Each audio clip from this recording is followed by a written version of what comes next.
Newton है, और उसका आप वेटेज भी देख सकते हैं कि 11 है, ठीक है। और कंपेरेटिव फिफ्थ एंड सिक्स दोनों का वेटेज 7 है। तो उस प्रकार से हम आगे बढ़ेंगे। आज का जो हमारा चैप्टर रहेगा वो है एसी टू डीसी कन्वर्टर, और आई थिंक इसमें 2 to 3 सेशंस जितना टाइम, 2 to 3 लेक्चर जितना टाइम इसमें ही हमारा चला जाएगा, ठीक है। तो आज के लेक्चर में हम जो क्या क्या टॉपिक कवर करेंगे वो मैं पूरा बुक का पीडीएफ ही बना के लाया हूँ, उसके अंदर आपको दिखा देता हूँ डायरेक्ट।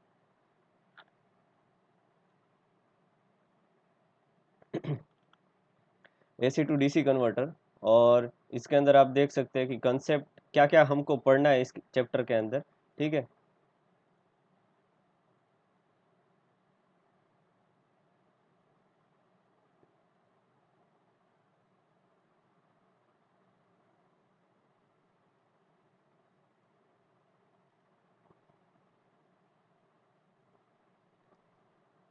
अभी हमको देखना है कि क्या क्या पढ़ना है, सब टॉपिक्स है जो फटाफट से हम देख लेते हैं इसमें।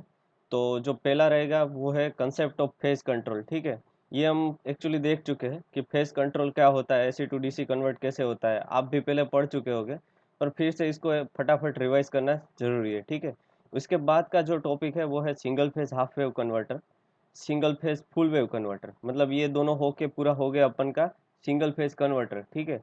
सिंगल फेज कन्वर्टर के अंदर दो चीज आई, एक हाफ वेव एक फुल वेव, दोनों यहाँ पे हो जाएगा। ये सभी क्वेश्चन ऐसे ही है कि बार बार एग्जाम में पूछे गए या तो पूछ सकते हैं, ठीक है। क्योंकि यही जो एसी टू डीसी कन्वर्टर में हमारे सिलेबस के मुताबिक ये सब मेन मेन टॉपिक्स है और यही पूछ सकते हैं। तो इस पे हमारा फोकस है वो सबसे ज़्यादा रहना चाहिए। फिर आगे आते हैं सिंगल फेज सेमी कन्वर्टर, उसको और भी नाम से बोला जाता है हाफ ब्रिज कन्वर्टर या तो टू पल्स कन्वर्टर, ठीक है।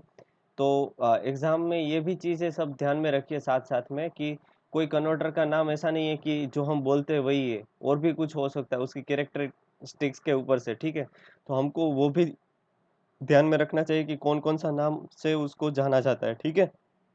फिर चौथा वाला जो पॉइंट है वो है single phase full wave converter, मतलब यहाँ पे हमारा सिंगल फेज कन्वर्टर पूरा कंप्लीट होगा। तो आज का जो सेशन रहेगा 1 घंटे का हमारा, उसमें हम ट्राई करेंगे कि ये सभी जो कन्वर्टर है पूरा सिंगल फेज का जो पोर्शन है वो हम कवर कर ले, ठीक है। इसके बाद का जो हम सेशन रहेगा उसमें 3 फेज का देख लेंगे।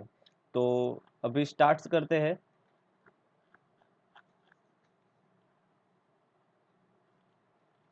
ओके, पहला वाला थियरी है। यहाँ पे पहले हम आगे बढ़ने से पहले वो देख लेते हैं कि हम क्या करने जा रहे हैं। हमारा जो मेन गोल है वो कुछ लोगों का जो माइक है वो चालू है, जैसे कि निमावत आकाश, प्लीज आप सभी लोग अपना माइक बंद कर दें, ठीक है। सभी को आवाज आ रही है।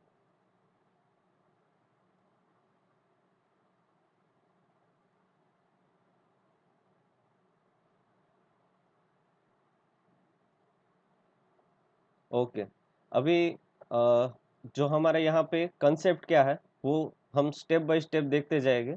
पहले से थोड़ा ध्यान रखना, हो सके तो बहुत ही इम्पोर्टेंट पॉइंट हो तभी अपना बुक और पेन है उसमें नोट डाउन करने के लिए जाना, वरना मैं सब आपको नोट प्रोवाइड करने वाला हूँ।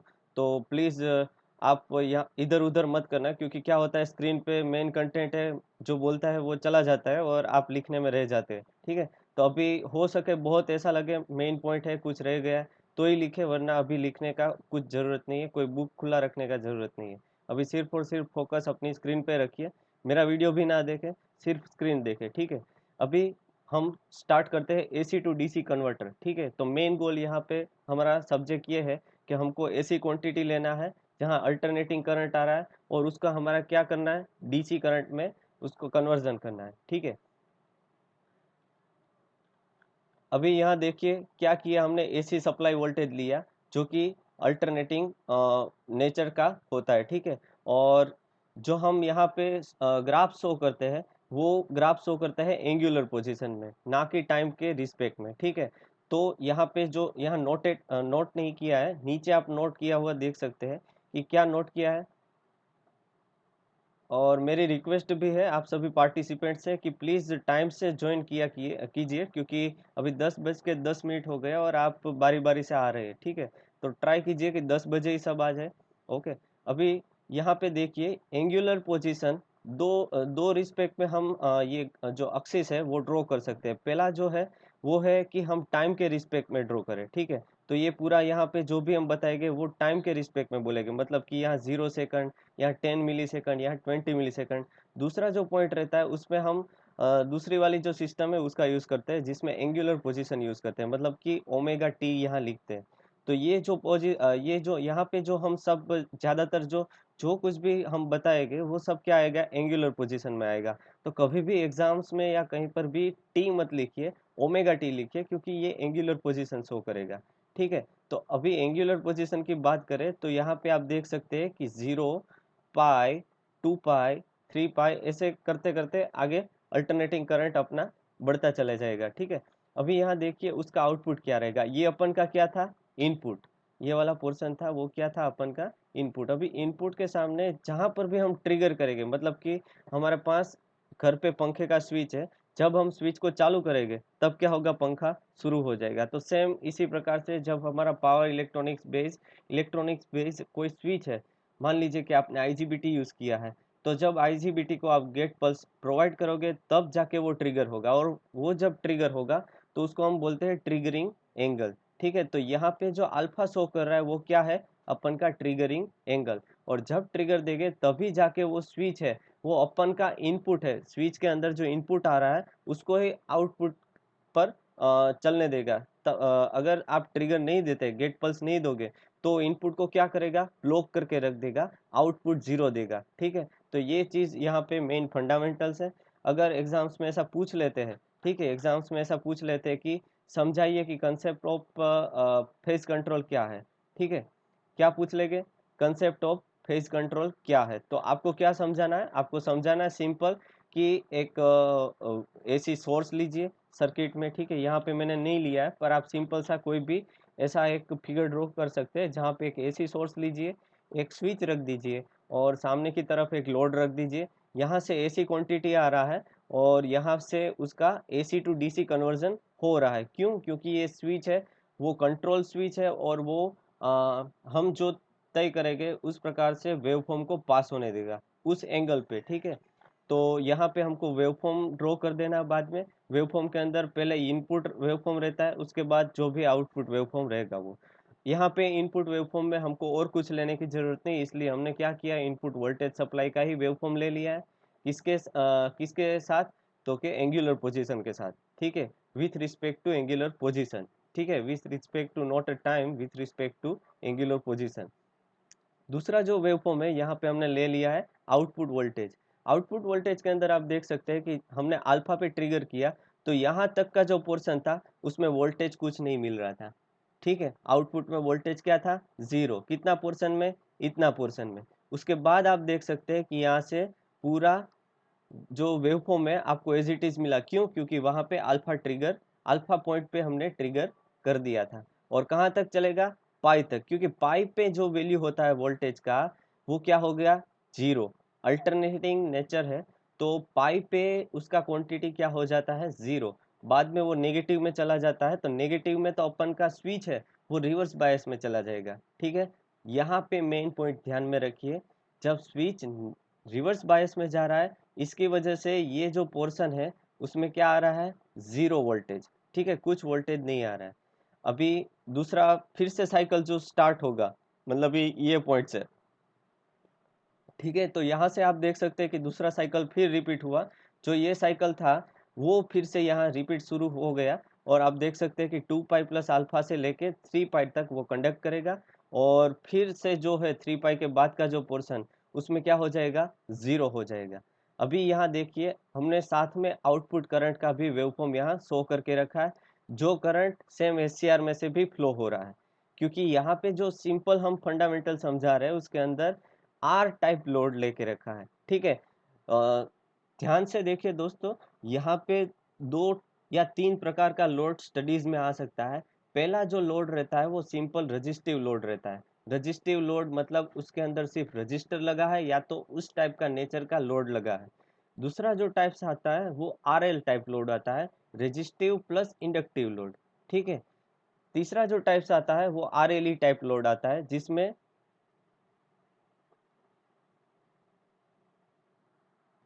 हेलो, आवाज आ रही है अच्छे से।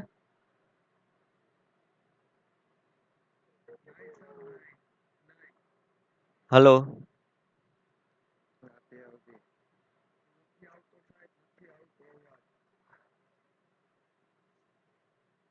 ઓકે. અવિનાશ, આવે છે અવાજ? Okay okay. Now we will start next steps. Okay, अभी यहाँ पर हम देखेंगे कि ये करंट है। करंट यहाँ पे रेजिस्टिव लोड लगे रखा है, तो रेजिस्टिव लोड में कुछ भी फर्क नहीं पड़ेगा। ठीक है, जो भी वोल्टेज वेवफॉर्म है सेम ऐसा ही आपका क्या आएगा, करंट वेवफॉर्म भी आएगा। क्यों?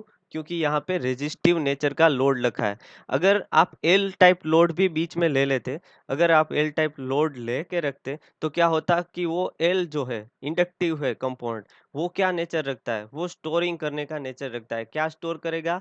करंट स्टोर करेगा। ठीक है, सेम अगर कैपेसिटिव लोड है तो वो क्या स्टोर करता है? वोल्टेज स्टोर करता है। तो अगर आप आर एल लोड लेंगे तो क्या होता है उसमें कि आर है वो तो एज इट इज अपना रोल प्ले करेगा, मतलब कि वो कंजप्शन का रोल रखता है। ठीक है, वो कंज्यूम करेगा वोल्टेज और करंट दोनों को। पर यहाँ पे क्या होता है कि एल जो है उसमें करंट जो कंजप्शन है वो ज्यादा होता है, वो स्टोर करने लगेगा करंट को ज़्यादा से ज़्यादा अपना जो जितना वो उसका कैपेसिटी है। तो यहाँ पे हमको देखने को मिलता है कि कुछ-कुछ अगर एल टाइप लोड है तो यहाँ पे हमको नॉच डाउन नॉच देखने को मिलता है। आगे जाके हम आरएल टाइप भी देखेंगे। ठीक है, तो यहाँ तक का जो कांसेप्ट हो गया वो हमारा है phase control, AC to DC converter का जो कांसेप्ट है वो हो गया है। ठीक है। हो सकता है कि आवाज़ कुछ-कुछ लोगों को नहीं आ रही है, पर अ, मेरी तरफ से तो मेरे को सही लग रहा है, क्योंकि कुछ बंदे को तो आवाज़ आ रही है। अगर किसी को नहीं आ रहा है तो हो सकता है उसका नेटवर्क का प्रॉब्लम है। हो सके तो आप थोड़ा अच्छे से नेटवर्क में आ जाइए, आवाज़ आने लगेगी। ठीक है? अभी और इसका रिकॉर्ड भी हो रहा है, तो आप ये भी टेंशन ना लें, रिकॉर्ड भी आपको मिल जाएगा। ठीक है?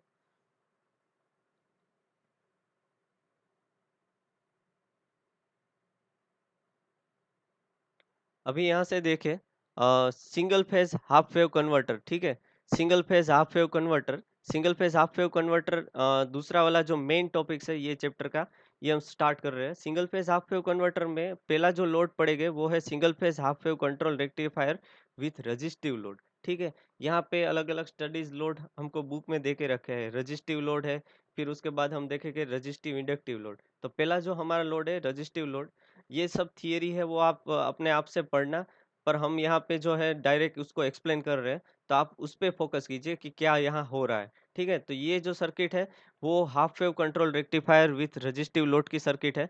और यहाँ पे आप देख सकते हैं कि हमने क्या किया है, पहले इनपुट सप्लाई दिया है, और इनपुट सप्लाई हमारा कौन सा नेचर का है? एसी क्वांटिटी है।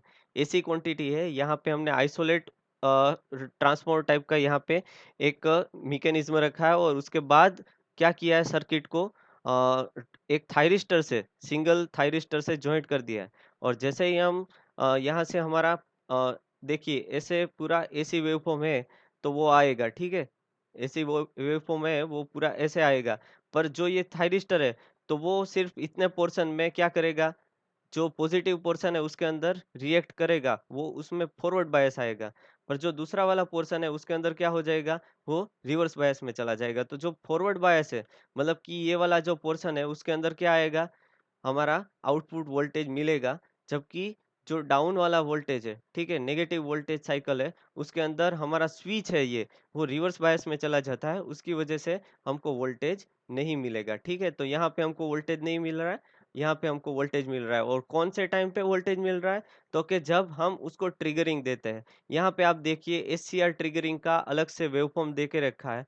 एससीआर ट्रिगरिंग सिग्नल आईजीटी1। ठीक है, मतलब कि ये टी1 थायरिस्टर 1 करके हमने यहाँ पे उसको शो किया है। तो वो स्विच जब हम चालू करेंगे, चालू कब करते हैं, अल्फा एंगल पे। ठीक है, अल्फा एंगल पे हमने शुरू कर दिया, और कब तक शुरू रखा, पाई तक शुरू रखा। ठीक है, तो यहाँ पे आप देख सकते हैं कि अल्फा टू पाई में हमको वोल्टेज मिला। सेम यहाँ करंट का वेवफॉर्म देखिए, अल्फा टू पाई में हमको करंट मिला। क्यों ये दोनों सेम है? याद रखिए क्योंकि रेजिस्टिव लोड है। ठीक है, तो यहाँ तक आपका कवर हो गया क्या, half wave control rectifier with resistive load. ठीक है, ये जो क्वेश्चन है बहुत बार पूछा गया, आप देख सकते हैं winter 12, winter 14, summer 12, summer 14, summer 15। ठीक है, तो ये बहुत इम्पोर्टेंट, इसके पहले जो वो हमने किया था वो भी एक बार पूछा गया था कि explain the basic principle of phase control operation, ठीक है? तो ये सभी जो मेन क्वेश्चन है वही हम कर रहे हैं और ये सभी इम्पोर्टेंट्स है, ठीक है?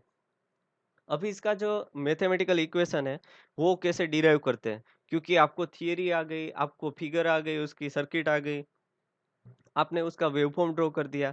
पर होता यूँ है कि स्टूडेंट्स को प्रॉब्लम यहीं पे आता है कि मैथमेटिकल का जब बारी आया तो सब भाग लेते हैं, ठीक है? तो यहाँ भागने जैसा कुछ नहीं है, आप 1-2 है वो सीख लीजिए। 1-2 है वो सीख लीजिए अच्छे से, तो क्या होगा ऐसा ही पूरा चैप्टर में वो चलता आएगा कि इसी प्रकार से आपको इक्वेशन डालना है। तो सिर्फ़ आपको 2 चीज़ यहाँ पे ध्यान में रखनी है। एक तो ये कि एवरेज वोल्टेज कैसे निकालते हैं। पहली चीज़ कि एवरेज वोल्टेज कैसे निकालते हैं। दूसरी चीज़ कि आरएमएस वोल्टेज कैसे फाइंड करते हैं। ठीक है? तो ये 2 मेन पॉइंट है। ये 2 का अगर आपको आ गया तो पूरा चैप्टर का थियरी आपका सोल्व आउट हो जाएगा। तो यहाँ पे देखिए हम जो मैथमेटिकल एनालिसिस है उसको स्टार्ट करते हैं। ये देखिए V output average is equal to 1 upon T integrate 0 to T V output omega T D omega T. इसका मतलब क्या हुआ वो हम समझ लेते हैं, ठीक है? तो ये जो हमारा फंक्शन है वी आउटपुट ओमेगा टी, ठीक है? तो आउटपुट वोल्टेज की हम बात कर रहे हैं with respect to angular position, ये कह रहा है, ठीक है? आउटपुट वोल्टेज की बात कर रहा है with respect to angular position, और ये कहाँ तक करेंगे, ठीक है? इसका मतलब क्या हो रहा है? ये जो आपका वेवफॉर्म है इसका एनालिसिस हम कहाँ तक करेंगे? तो कि हमारा 0 टू टी, 0 टू टी मतलब कि टी मतलब क्या होता है? हमारा ड्यूटी रेशियो होता है। Duty ratio T is equal to T on plus T off, ठीक है? मतलब कि टोटल टाइम। तो यहाँ टोटल टाइम मतलब क्या होता है? टोटल टाइम मतलब होता है यहाँ टी मतलब टोटल टाइम मतलब होगा ये यहाँ तक का पोर्शन, ठीक है? ये जो पूरा एक साइकिल है, एसी का पूरा एक साइकिल है उसको हम बोलेंगे टी, क्योंकि यही साइकिल के अंदर हमको एनालिसिस देखना है, क्योंकि वही एनालिसिस पूरा इनफाइनाइट साइकिल तक सेम रहेगा, ठीक है?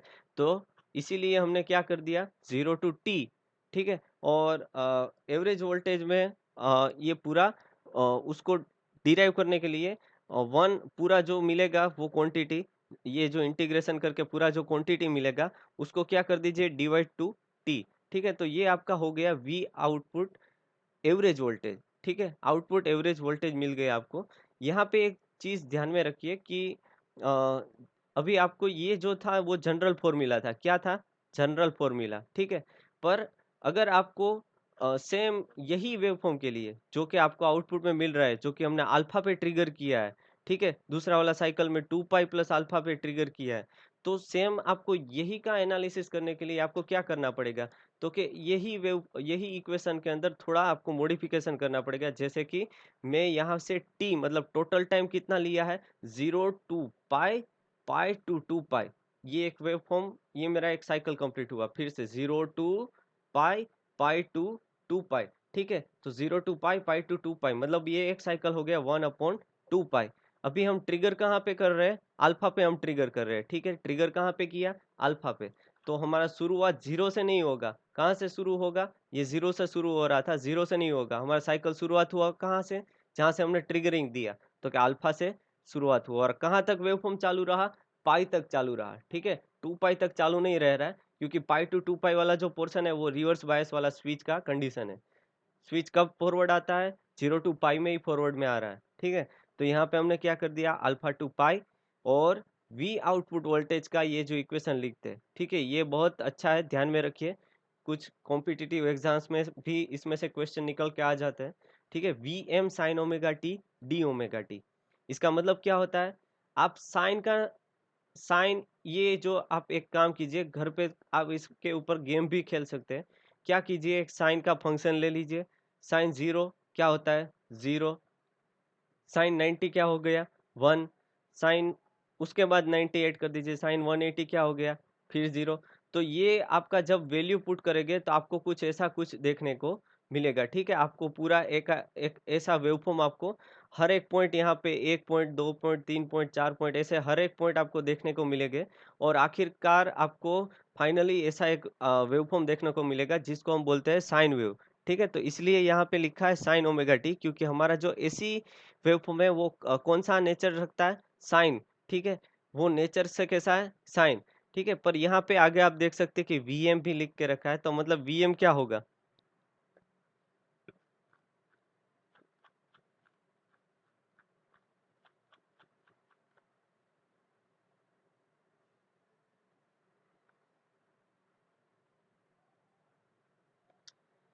अ, ठीक है, तो ये साइन वेव हो गया। साइन वेव के अंदर आप देख सकते हैं कि वीएम क्या शो करेगा, वीएम शो करेगा हमारा मैक्सिमम वोल्टेज का वैल्यू, मतलब कि ये कौन से मैग्नीट्यूड पे हाई जाएगा। ठीक है, ये ऐसा है या ऐसा है। ठीक है, कैसा रहेगा वो डिसाइड कौन करेगा, मैग्नीट्यूड, वीएम। साइन है वो उसका नेचर डिसाइड करेगा, नेचर पे मैग्नीट्यूड डिसाइड करेगा अपन का वीएम। तो यहाँ पे ये एनालिसिस हो गया वी आउटपुट एवरेज वोल्टेज। कुछ जो स्टूडेंट्स है वो बोल रहे हैं कि ऐसा तो हम पढ़ चुके हैं, पर ये जो बेसिक कंसेप्ट है जिसको हम आगे के टॉपिक शुरू करने से पहले इसको एक बार रिवाइज करना फटाक से जरूरी है। ठीक है, इसलिए हम ये कर रहे हैं। तो प्लीज इस पे कॉन्सेंट्रेट करके रखिए, क्योंकि क्या होता है कि जो चीज हमको ऐसी लगती है इलेक्ट्रॉनिक्स में कि आ रहा है, पर जब हम एग्जाम में बैठते हैं लिखने के लिए तब कुछ नहीं आता। ठीक है, तो प्रैक्टिस की कमी है, प्रैक्टिस करते रहिए। आगे हम देखते हैं आउटपुट पावर। ठीक है, output average power is equal to V square by R. या तो आप पावर का इक्वेशन हम एक बार याद कर लेते हैं, P is equal to V square by R. और तो क्या लिख सकते हैं, आई स्क्वेयर आर। ठीक है, तो ये V I is equal to V I. ठीक है, तो ये सभी जो इक्वेशंस है उसी के ऊपर से यहाँ से हमने सिंपल डिराइव कर दिया, P equal to V square upon R. ठीक है, तो ये जो पूरा क्वेश्चन हमारा और आंसर हो गया किसके लिए, single phase half wave controlled rectifier with resistive load. ठीक है, यहाँ पे हमारा ये क्वेश्चन खत्म होता है। अभी वही चीज अगर हमको आरएल लोड में पूछ ली जाए, अभी तक तो शायद ये पूछा नहीं है half wave control with RL load वाला, पर ये पूछ इसलिए सकते हैं क्योंकि ऐसा तो है नहीं कि हर बार भाई आर लोड ही पूछेंगे। अगर आरएल लोड पूछ लिया तो हमको तो आना चाहिए, क्योंकि इसमें कुछ ज्यादा है नहीं। तो देख लेते हैं क्या है। ये देखिए, जैसा हमारा पहला वाला सर्किट था सेम यही आएगा, पर यहाँ डिफरेंस ये है कि यहाँ पे आर प्लस एल इंक्लूड कर दिया है। ठीक है, आर प्लस एल को इंक्लूड कर दिया है। यहाँ पे हमारा जो इनपुट रहेगा वो है एसी टाइप। एसी के जो है स्विच, वो स्विच सिर्फ पास करेगा हाफ वेव पॉजिटिव साइकिल। ठीक है, स्विच किसको पास करेगा, half wave positive cycle. Switch सिर्फ इसको पास करेगा। और यहाँ पे जो नेचर ऑफ लोड है वो है R L load, resistive inductive load. तो यहाँ पे आप देख सकते हैं कि स्विच को ट्रिगर किया, मतलब कि स्विच को अगर आईजीबीटी स्विच लगा है, आईजीबीटी को आपने क्या किया, कुछ गेट सप्लाई दे दिया। यहाँ पे आप देख सकते हैं कि ट्रिगरिंग पल्स ऑफ T1। ठीक है, हमने गेट दिया कहाँ पे, अल्फा एंगल पे गेट दिया। अल्फा एंगल पे जैसे ही गेट दिया, आप देख सकते हैं स्विच ऑन हो गया, मतलब कि आउटपुट के अक्रॉस आपको वोल्टेज मिलने लगा। आउटपुट वोल्टेज का आप वेवफॉर्म देख सकते हैं, आउटपुट में क्या हुआ, अल्फा पे हमको ये वोल्टेज मिलने लगा। कहाँ तक मिला, जीरो तक तो चला भैया सही से। पर यहाँ पे क्या हो गया, पाई पे हमारा जो ये इंडक्टिव नेचर लोड था तो ये स्टोर करेगा। ठीक है, और इसका वोल्टेज जो है वो क्या डेवलप होगा, L D I by D T. ठीक है, ध्यान रखिए, एल मतलब कि इंडक्टिव कंपाउंड है, वो जो वोल्टेज डेवलप करेगा वो रहेगा L D I by D T. ठीक है, तो उसके मुताबिक उसने जो चार्ज स्टोर किया था वो चार्ज आप यहाँ पे देख सकते हैं, कहाँ तक है, बीटा तक है। ठीक है, उसके बाद ये क्या हो गया, जीरो हो गया। और जब तक नई साइकिल शुरू नहीं होती, जब तक नया ट्रिगरिंग नहीं मिलता, तब तक वो जीरो रहेगा। बाद में फिर से वो शुरू हो गया, और फिर ये देख सकते हैं कि पूरा स्टोरिंग जो था वो स्टोरिंग रख के फिर जीरो हो गया। ठीक है, तो ये जो मैकेनिज्म है वो हमारा कब आएगा, जब आरएल लोड होगा तब। ठीक है, half wave control rectifier with RL load. और एग्जाम्स में अगर कोई भी कन्वर्टर पूछ ले, ठीक है, एग्जाम्स के अंदर कोई भी कन्वर्टर पूछ ले, तो आपको उसके नाम के ऊपर से ही पूरा आपको याद आ जाना चाहिए। जैसे कि यहाँ बोला है हाफ वेव, तो ये अपन का हो गया हाफ वेव।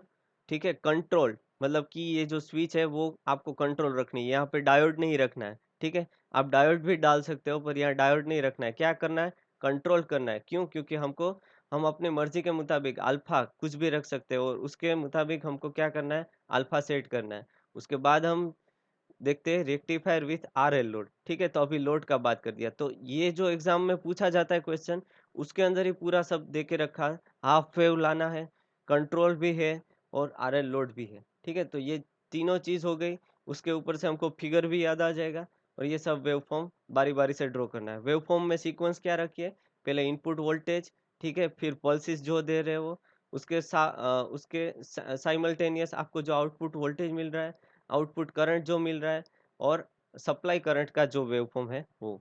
अभी यहाँ पे देखिए कि ये वोल्टेज में तो कटिंग वोल्टेज आ रहा था, पर करंट में ऐसा नहीं है। करंट में कैसा है वो देख लेते हैं।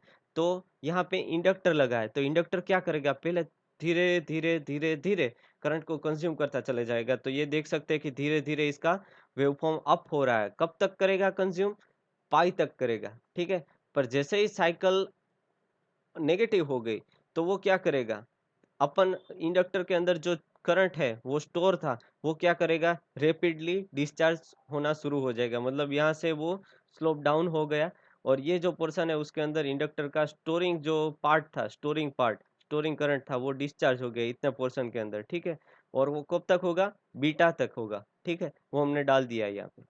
तो ये चीज़ है वो जो ध्यान में लेनी चाहिए। ठीक है, आप सभी को। इसके बाद इसके बाद आप ये सब थियरी है वो एक बार बुक से पढ़ना। ये कॉपी भी मैं आपको दे दूंगा व्हाट्सएप से। ठीक है, यही जो सब चीज है मैं जो आपको समझाया है, वही सब चीज है वो इसके अंदर पॉइंट टू पॉइंट दे के रखी है। तो हो सके तो जब जब भी आप पढ़ने बैठे तो ऐसे ही पढ़ ना ले, पहले शांति से एक बार रिफर करके उसका मेन मेन जो पॉइंट है उसमें अंडरलाइन डाल दीजिए, या तो मेन पॉइंट सॉर्ट आउट कर लीजिए और उसको एक बार फिर से पढ़िए। तो ये आपका क्वेश्चन रेडी हो गया। तो यहाँ पे मेन पॉइंट है वो कौन कौन से निकलते हैं वो एक बार बात कर लेते हैं। मेन पॉइंट में एक एसी क्वांटिटी है, ठीक है, आरएल लोड है, स्विच है वो हमको जो कंट्रोल स्विच है वो डालना है, डायोड नहीं डालना, क्योंकि ये अनकंट्रोल्ड रेक्टिफायर नहीं है, कंट्रोल्ड रेक्टिफायर है। ठीक है, फिर दूसरी बात कि हमको वेव फॉर्म में इनपुट वोल्टेज, फिर उसका gate pulse, output voltage, output current और अगर जरूर लगे तो सप्लाई करंट, इस प्रकार से हमको सभी वेव फॉर्म ड्रॉ करना है। वेव फॉर्म जो आएंगे वो किसके मतलब कि साथ आएंगे, टाइम के साथ नहीं आएंगे, with respect to angular position. ठीक है, तो एंगुलर पोजीशन के साथ वो आएंगे सभी। यहाँ पे आप देख सकते हैं कि हमने जैसे बोला था वोल्टेज डेवलप होता है। वोल्टेज डेवलप कितना होगा, L D I zero upon D T. ठीक है, इतना वोल्टेज डेवलप हो रहा है किसके अक्रॉस में, इंडक्टर एल के अक्रॉस में। आर है वो तो बिंदास है, आर को क्या है, उसको तो बस कंजप्शन करना है और कुछ नहीं है। ठीक है, एल जो है कंपाउंड वो स्टोर करता है, वो फिक्र करता है कि जब करंट चला जाएगा तब हम क्या करेंगे। तो इसके लिए एल एल का जवाबदारी ज़्यादा है। वैसे देखे तो कैपेसिटर अगर रहता तो उसका भी एक रोल रहता, वो वोल्टेज स्टोर करके रखता और अगर ज़रूरत पड़ी तो वोल्टेज को सप्लाई भी करता है। ठीक है, तो यहाँ पे ये सब पॉइंट हमारा क्लियर हो गया। नेक्स्ट जो थियरी है वो single phase full wave converter है। ठीक है, जैसा नाम वैसा ही काम। एक बार देखिए, फुल वेव, ठीक है, तो यहाँ पे हमको क्या मिल रहा है, फुल वेव मिल रहा है, कन्वर्टर विथ रजिस्टिव लोड। ठीक है, तो यहाँ पे आप देखिए लोड कैसा है, रजिस्टिव है। ठीक है, मेरा इंटरनेट कनेक्शन थोड़ा अनस्टेबल है। आवाज़ आ रही है भाई आप सभी को?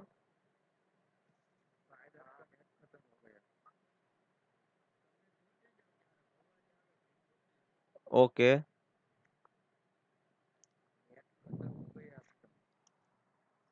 नहीं नहीं भैया, नेट कैसे कैसे खत्म हो जाएगा।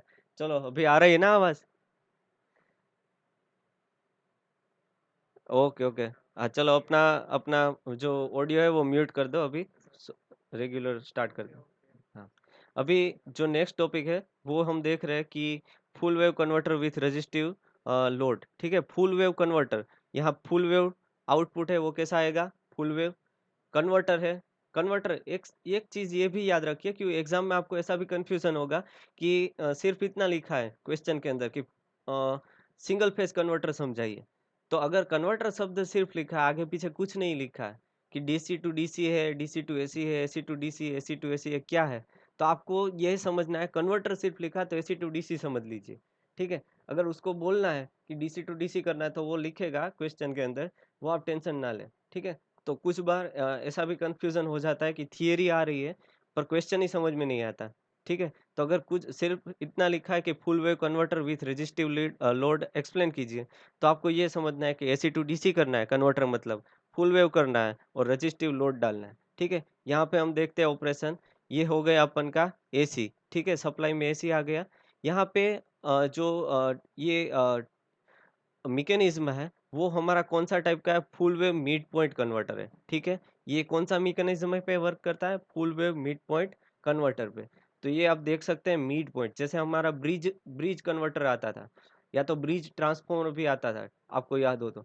तो उसी प्रकार से यहाँ पे एक ब्रिज है, जो पूरा ऐसे लिंक होता है ए पॉइंट से टी वन, टी वन से लोड के थ्रू होके पॉइंट एन तक आ जाएगा, ठीक है। और नीचे का जो पोर्शन है उसमें बी पॉइंट से टी टू से लेके लोड और लोड से लेके एन तक आ जाएगा। तो इसी प्रकार से यहाँ दो साइकिल आपको देखने को मिलती है। एक साइकिल है वो इस प्रकार से चलेगी, ठीक है। दूसरी जो साइकिल है वो इस प्रकार से चलेगी, ठीक है। तो यहाँ पे दो साइकिल आपको लूप को देखने को मिलती है, एक अपर लूप एक एंड डाउन लूप, ठीक है। तो जो दोनों लूप है वो उसमें हम अभी इसका वेवफॉर्म देखते हैं, ठीक है। यहाँ पे आप देखिए सप्लाई वोल्टेज है, सप्लाई वोल्टेज ऐसे पूरा हमने ड्रॉ कर दिया, किसके साथ, एंगुलर पोजीशन के साथ। अभी यहाँ पे हमने क्या किया कि कुछ अल्फा पे ट्रिगर कर दिया, ठीक है। अगर अल्फा पे ट्रिगर किया तो ये अब देख सकते हैं आउटपुट वोल्टेज हमको मिल गई है यहाँ से पाई तक, ठीक है। अभी जो पाई तक है, मान लीजिए कि ये पॉजिटिव साइकिल था, तो यहाँ पे पॉजिटिव आ गया और इसमें हमने ये जो हमारा T1 स्विच था, वो T1 स्विच फॉरवर्ड बायस में था इन पॉजिटिव हाफ साइकिल, तो वो क्या हो गया, उसको पास होने दिया, ठीक है। याद रखिए स्विच है वो सिर्फ एक ही साइकिल को पास होने देगा, नेगेटिव को नहीं, सिर्फ पॉजिटिव को। क्योंकि पॉजिटिव में स्विच क्या रहता है, फॉरवर्ड बायस में, नेगेटिव में स्विच क्या रहता है, रिवर्स बायस में, ठीक है। तो जो पॉजिटिव साइकिल है उसके अंदर ये स्विच है वो फॉरवर्ड बायस में आ जाएगा। और जब यहाँ पे नेगेटिव पोलैरिटी आएगा, क्योंकि ये तो ऐसी नेचर है, कभी पॉजिटिव कभी नेगेटिव ऐसे चलता रहेगा, ठीक है। तो ये जो दोनों नेचर्स है, वो नेचर के मुताबिक यहाँ पे आपको देख रहा है कि जब ये नेगेटिव होगा तो ये पॉजिटिव स्विच हो जाएगा और इसके अक्रॉस का वोल्टेज क्या हो जाएगा, फॉरवर्ड में चला जाएगा। तो आप देख सकते हैं कि दूसरा वाला जो नेगेटिव वोल्टेज था, वो साइकिल में भी T2 स्विच है, T2 स्विच है वो कंडक्ट करेगा और आपको कुछ एंगल पे, जो भी एंगल पे आप उसको ट्रिगर करवा रहे हैं, वो एंगल पे आपको वोल्टेज देखने को मिलेगा। तो यहाँ पे जो मैकेनिज्म था, single phase converter with resistive load full wave converter, ठीक है, इसका बात हो गया। अभी जो और एक चीज है वो हम देख लेते हैं, इसका मैथमेटिकल एनालिसिस कैसे कर सकते हैं, ठीक है। तो मैथमेटिकल एनालिसिस के लिए आप यहाँ पे देखिए आउटपुट एवरेज वोल्टेज हमने जो लेके रखा है, तो इसके पहले भी हमने जो हाफ वेव वाला देखा उसके अंदर भी जो हमने आउटपुट एवरेज वोल्टेज का इक्वेशन बोला था, वो यूनिवर्सल जनरल इक्वेशन है। उस वो सिर्फ दो इक्वेशन को आपको याद रखना है, ध्यान से याद रखिए। अगर बुक पेन है तो सिर्फ इतना लिख लीजिए, आपको दो इक्वेशन याद रखना है। पहला है वोल्टेज आउटपुट एवरेज, ठीक है, आउटपुट एवरेज वोल्टेज वाला इक्वेशन जो यहाँ पे शो किया है वी, ठीक है। दूसरा जो इक्वेशन है वो वोल्टेज आरएमएस, ठीक है। अगर आपको ये दो इक्वेशन सिर्फ जनरल आ रहे हैं तो आप कोई भी थियरी का जो फाइनलाइज इक्वेशन है वो आप अपने आप से डिराइव कर सकते हो, उसमें कोई डिफिकल्टीज नहीं होगी। जैसे कि ये वाला पोर्शन है उसमें सेम हमने जो आगे पढ़ा था वही इक्वेशन आ रहा है, V output average is equal to 1/t, 0 to t V output omega T D omega T. अभी हमको जो भी यहाँ पे जो वेवफॉर्म मिल रहा है उसके मुताबिक यहाँ पे वैल्यू पुट करना है, जैसे कि 1/t। तो यहाँ पे हमारा जो एनालिसिस है वो क्या है, हमारे यहाँ पे एक साइकिल ये पूरा नहीं आएगा, ठीक है। इसको हम एक साइकिल नहीं कैलकुलेट करेंगे, क्यों, क्योंकि यहाँ पे रिपीट हो रहा है ये वाला पार्ट।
ओके, ये जो 40 मिनट का वो जो कुछ रूल्स रहता है उसके वजह से ये कभी कनेक्शन चला जाता है।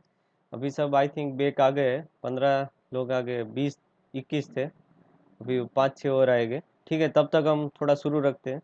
यहाँ पे आप देखिए आउटपुट वोल्टेज है, वो जो साइकिल है, ठीक है, आउटपुट वोल्टेज का जो साइकिल है वो आप देख सकते हैं कि रिपीट हो रहा है। रिपीट मतलब कि हर एक इंटरवल पे, यहाँ पे इंटरवल है 0 to pi, pi to pi to 3 पाई।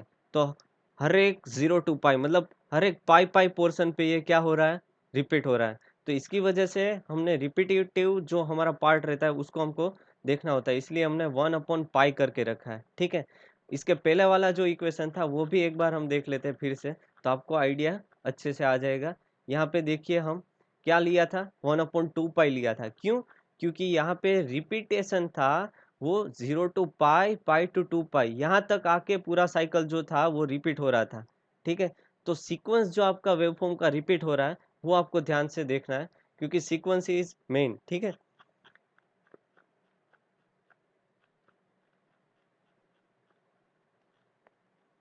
ठीक है, तो यहाँ पे आ गए। ये पूरा जो रिपीटेटिव सीक्वेंस था वो पाई पाई तक था, तो हमने क्या कर दिया, 1/पाई।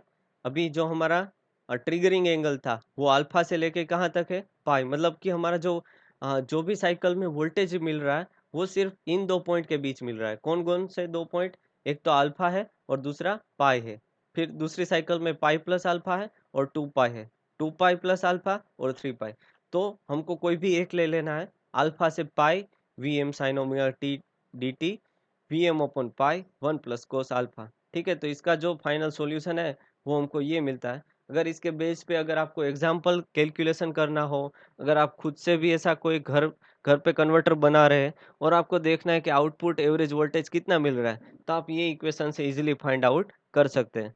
ठीक है, और दूसरी जो चीज़ है वो आपको क्या अच्छे से यहाँ देखने को मिलेगी, अगर आप अल्फा की वैल्यू वेरी करेंगे तो आपको क्या मिलेगा, कोस अल्फा की वैल्यू भी आपको वेरी होती दिखाई देगी। जैसे कि मैंने ले लिया कि कोस 0 है, तो कोस 0 क्या हो गया, 1 हो गया। ठीक है, इसका मतलब ये है कि अगर अल्फा है वो आप 0 पे रखते हैं, मतलब कि स्टार्टिंग पे रखते हैं, तो आपको सबसे ज़्यादा एवरेज वोल्टेज मिलेगा, है कि नहीं? ठीक है, अगर आप अल्फा की वैल्यू 90 रख देंगे तो क्या हो गया, 0। तो आपको जो कम से कम यहाँ पे क्या मिल जाएगी, एवरेज आउटपुट वोल्टेज की वैल्यू मिल जाएगी। तो जो इक्वेशन होता है उसको अच्छे से देखिए, उसमें बहुत सारी बातें की गई होती है। ठीक है, फिर आता है full wave converter with inductive load. ठीक है, तो ये इतना इम्पोर्टेंस नहीं है, पर इंडक्टिव लोड है तो इंडक्टिव नेचर कैसा रहेगा वो केस हमको देखना चाहिए। ठीक है, क्योंकि इसका अगर हमने आर लोड आ गया तो आर एल में इतना कुछ नहीं होता, तो फिर छोड़ नहीं देना चाहिए ऐसे ही। ठीक है, तो यहाँ पे हमने ले लिया फुल वेव, एक तो बात की गई है, कन्वर्टर है एसी टू डीसी कर रहा है, और नेचर है आर एल। ठीक है, आप टॉपिक टाइटल या क्वेश्चन को पहले अच्छे से समझे। फुल वेव है मतलब कि फुल वेव है, ठीक है, यहाँ पे फुल वेव आ रहा है। ठीक, दूसरा क्या किया है, कन्वर्टर है मतलब कि एसी टू डीसी कर रहा है। तीसरी बात की गई है इंडक्टिव नेचर लोड है, तो ये हमारा इंडक्टिव आर प्लस एल। ठीक है, अभी देखते हैं यहाँ पे क्या होता है। जैसे कि हम जानते हैं, यहाँ पे हमने सप्लाई वोल्टेज लेके रख दिया। सप्लाई वोल्टेज के बाद आउटपुट वोल्टेज डिराइव करने के लिए हमने कुछ अल्फा पे क्या कर दिया, ट्रिगरिंग। मान लीजिए कि मैं यहाँ पे ट्रिगरिंग कर रहा हूँ ये पॉइंट पे। ठीक है, तो यहाँ से मेरा वोल्टेज जैसे इसके पहले वाले ऑपरेशन में मिल रहा था ऐसे मिल गया, पर कहाँ तक, पाई तक। पाई के बाद क्या होगा कि हमारा जो ये इंडक्टर है वो inductor L D I upon D T, यहाँ पे करंट आई जीरो शो किया है, तो L into D I zero upon D T के मुताबिक वो अपने इंडक्टर है अपने अक्रॉस में क्या करेगा, वोल्टेज को स्टोर करेगा।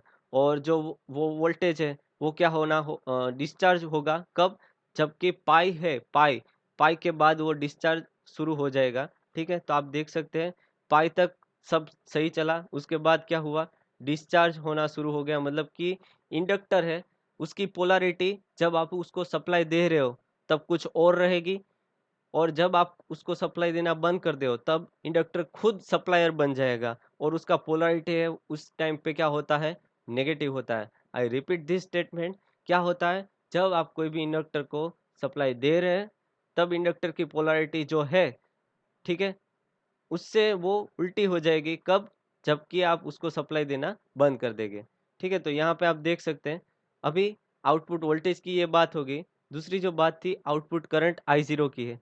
I0 में आप देख सकते हैं कि जैसे ही आपने शुरू किया अल्फा एंगल पे ट्रिगरिंग, तो ये करंट स्लोली राइज होगा। क्यों? क्योंकि इंडक्टर कंपोनेंट है और इसकी वजह से ये राइजिंग शुरू हो गया।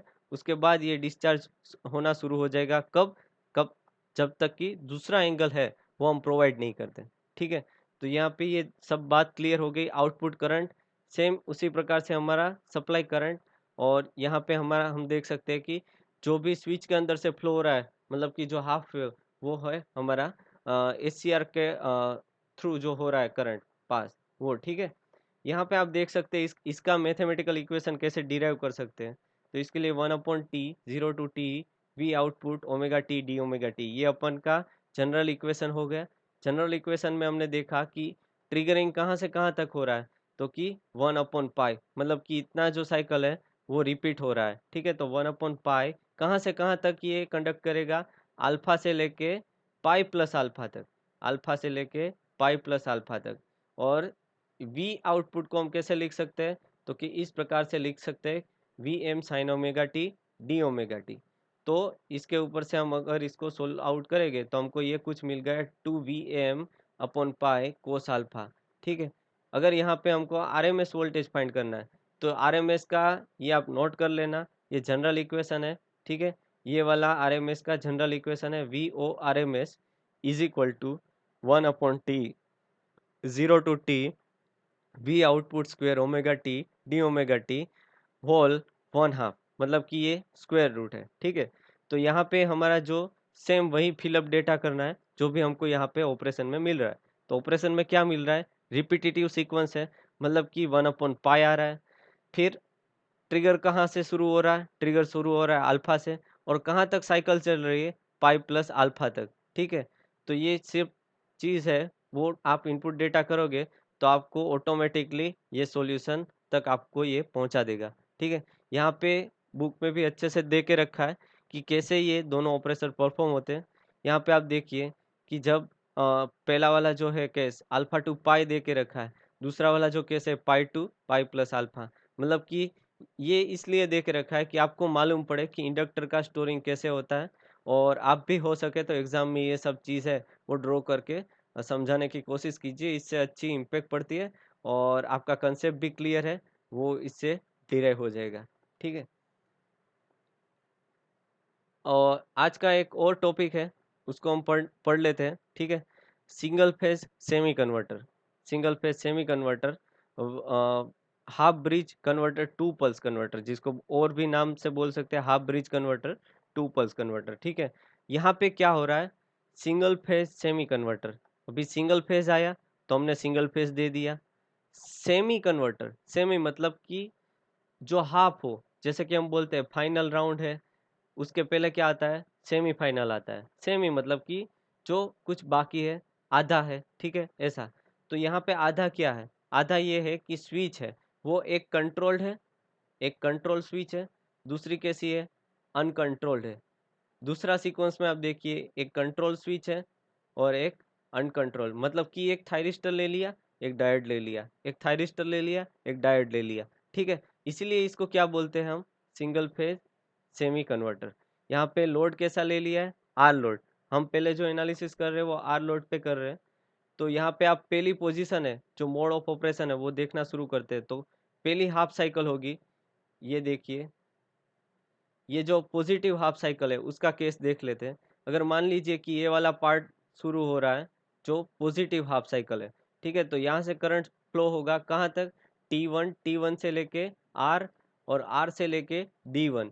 ये पूरा जो पाथ है वो क्रिएट होगा कब, जबकि हमारा AC का क्वांटिटी का जो पॉजिटिव हाफ साइकिल है वो वाला पार्ट चल रहा है, तब ये वाला पाथ हमारा जो है वो पिक्चर में आएगा। ठीक है, दूसरा वाला जो बात है वो हम यहाँ वेवफॉर्म पे देख सकते हैं कि हमारा ये एसी इनपुट हो गया। एसी इनपुट पे हमने ये ट्रिगर कर दिया कुछ अल्फा पे। ठीक है, अल्फा पे हमने ट्रिगर किया, मतलब कि ये T1 स्विच को हमने अल्फा पे ट्रिगर किया। जैसे ही आप ट्रिगर करोगे आपको आउटपुट में वोल्टेज तो दिखेगा, पर वो वोल्टेज कब तक चलेगा, पाई तक चलेगा। ठीक है, सेम यहाँ पे रेजिस्टिव लोड है तो करंट भी उसी प्रकार से आपको देखने को मिलेगा।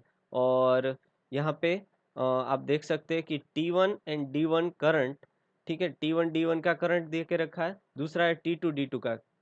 तो यहाँ पे T1 D1, T1 T1 and D1, इसके अंदर जो करंट फ्लो होगा वो किसके बराबर होगा, तो कि ये रेजिस्टिव लोड में से जो करंट फ्लो हो रहा है उसके बराबर ही होगा। तो ये रेजिस्टिव लोड का करंट हमारे पास ऑलरेडी है, आउटपुट करंट हमने जो डिराइव किया है वो ऐसा मिल रहा है। तो T1 D1 में भी सेम वही करंट हमको देखने को मिलेगा। ठीक है, और अभी दूसरी साइकिल की बात करते हैं जो कि नेगेटिव साइकिल है। नेगेटिव साइकिल में क्या होगा, नेगेटिव साइकिल में T1 है वो रिवर्स बायस में चला जाएगा। ठीक है, और D1 है वो भी रिवर्स बायस हो जाएगा। तो ये दोनों है T1 एंड D1, वो नेगेटिव साइकिल में करंट को पास नहीं होने देंगे। तो तब एक ही रास्ता बचेगा कि पॉजिटिव साइकिल है वो क्या हो जाएगा, सॉरी, नेगेटिव साइकिल में ये वाला जो आप पोर्शन देख रहे हैं यहाँ से करंट होते हुए T2 से लेके R और R से लेके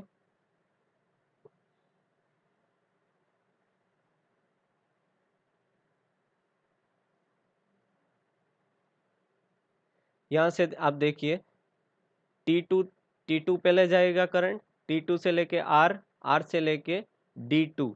ठीक है, तो नेगेटिव हाफ साइकिल में इस प्रकार से ये पाथ पूरा अपना फिलअप कर लेगा और आपको तब भी वोल्टेज मिल जाएगा। आप देखिए पाई प्लस अल्फा पे हमने ट्रिगर किया, 2 पाई तक चला गया और ये हाफ पे वोल्टेज हमको मिल गया। सेम उसी टाइम पे उसके वोल्टेज के अक्रॉस, सॉरी, लोड के अक्रॉस, लोड के अंदर से हमको ये करंट फ्लो होते हुए दिख रहा है।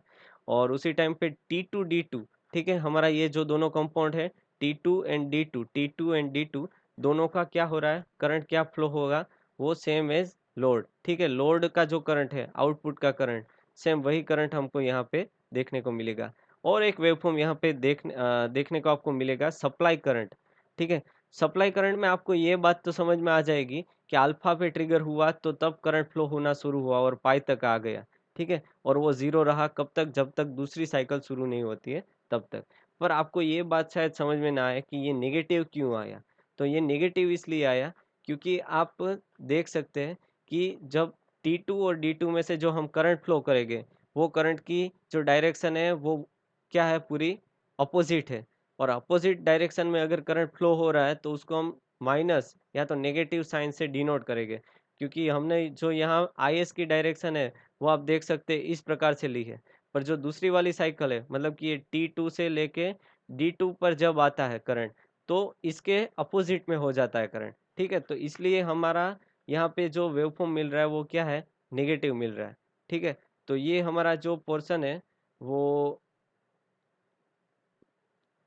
ये वाला जो हमारा पोर्शन है वो क्या हो गया है, पूरा semi converter with R load की बात होगी। ठीक है, यहाँ पे आप देखिए दूसरा वाला जी ऑपरेशन दे के रखा है, जब ये वाला साइड पॉजिटिव होता है और नेगेटिव हो जाता है तो यहाँ से हमारा करंट